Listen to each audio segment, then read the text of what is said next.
ہم 5 سال محبت میں رہے۔ وہ میری اور میں اس کی زندگی تھا۔ وہ بہت نازک مزاج لڑکی تھی۔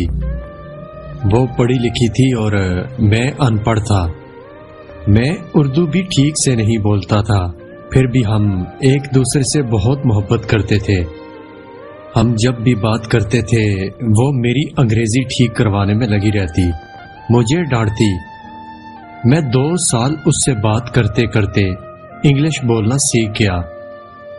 ہماری محبت کچھ یوں تھی کہ اگر بات نہ کرتے تو ایسا لگتا جیسے دنیا ہی اجڑ گئی ہو۔ بہت وعدے قسمیں، وہ سب باتیں جو محبت کرنے والوں کے درمیان ہوتی ہیں۔ اور پھر ایک دن یوں ہوا کہ میں حسب معمول اپنی دکان پہ تھا اور اس کے میسج کا انتظار کر رہا تھا۔ یوں ہی سارا دن گزر گیا کیونکہ اس کا نمبر بند تھا۔ پھر کوئی 4 بجے اس کا میسج آیا۔ وہ رونے لگی۔ میں نے رونے کی وجہ پوچھی تو کہنے لگی، آج میرے لیے رشتہ آیا ہے، لڑکا بزنس مین ہے اور سب گھر والے راضی ہیں۔ یہ خبر سنتے ہی میرے جسم میں جیسے جان نکل گئی ہو۔ میں نے خود کو سنبھالا اور اسے حوصلہ دیا۔ میں نے کہا کہ تم پریشان نہ ہو، تمہاری شادی مجھ سے ہی ہوگی۔ میں اپنے گھر آیا اور اپنے گھر والوں سے بات کی، لیکن میرے گھر والے نہیں مان رہے تھے۔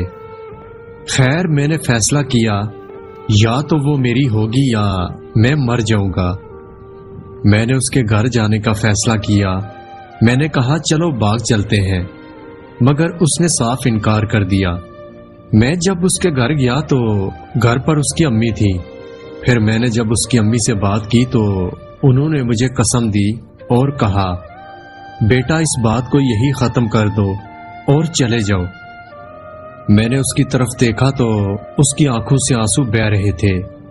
وہ حسرت بری نگاہوں سے مجھے دیکھ رہی تھی۔ میں اس کے گھر سے جانے لگا تو وہ میرے آگے آئی، میرے سامنے ہاتھ جوڑنے لگی اور پھر آہستہ سے بولی، یہاں سے چلے جاؤ، یوں سمجھو میں مر گئی ہوں۔ میں ٹوٹ کر بکھر گیا اور گھر آ گیا۔ پھر اس نے مجھے فون کیا اور کہنے لگی، میں آپ کے بنا زندہ لاش ہوں۔ مجھے امی ابو نے اس رشتے کے لیے مجبور کر دیا ہے اور میں آپ کے ساتھ بھاگ کر شادی نہیں کر سکتی۔ خیر میں نے فون بند کر دیا۔ پھر ایک دن اس کی بارات آئی۔ وہ میرے سامنے کسی اور کی ہو گئی۔ لڑکا بہت امیر تھا۔ میں خاموش ٹوٹے ہوئے آئینے کی طرح اسے دیکھتا رہا۔ دن گزرنے لگے۔ میں نے اپنی دکان چھوڑ دی اور بیرون ملک چلا گیا۔ 4 سال کے بعد جب واپس آیا تو مجھ کو خبر پہنچی کہ اس کے شوہر نے اس کو جلانا چاہا تھا۔ اس کا آدھا جسم جل چکا تھا۔ اس کا شوہر اس پر بہت ظلم کرتا تھا اور اسے طلاق ہو چکی تھی۔ جب مجھے یہ خبر ملی تو میری روح کانپ گئی۔ جب دوسرے روز وہ مجھے اپنی گلی میں ملی تو اس کا رنگ کالا سیاہ ہو چکا تھا، چہرہ بھی کچھ جل چکا تھا۔ وہ نظریں جھکائے بنا کچھ کہے چلی گئی۔ میرا دل بے چین ہو گیا۔ میں اس کو اس حالت میں دیکھ کر تڑپ گیا۔ پھر میں نے اپنے ماں باپ سے بات کی، ان کو راضی کیا اور اس کے گھر رشتہ بھیج دیا۔ اس کے گھر میں سب لوگ پریشان تھے کہ اس سے اب شادی کون کرے گا۔ جب اس کے گھر والے مان گئے تو اس نے انکار کر دیا۔ میں اس کے پاس گیا، اس کا ہاتھ تھاما اور پیار سے کہنے لگا کہ جو ہوا اسے ایک خواب سمجھ کر بھول جاؤ، سمجھو اللہ کی جانب سے آزمائش تھی۔ وہ پھوٹ پھوٹ کر رونے لگی، کہنے لگی، کیا تم آج بھی مجھ سے محبت کرتے ہو؟ میں مسکرانے لگا۔ میں نے کہا، انسان سچی محبت کو کبھی بول نہیں سکتا اور محبت بھی ختم نہیں ہوتی۔ میں آج بھی پہلے کی طرح تم سے محبت کرتا ہوں۔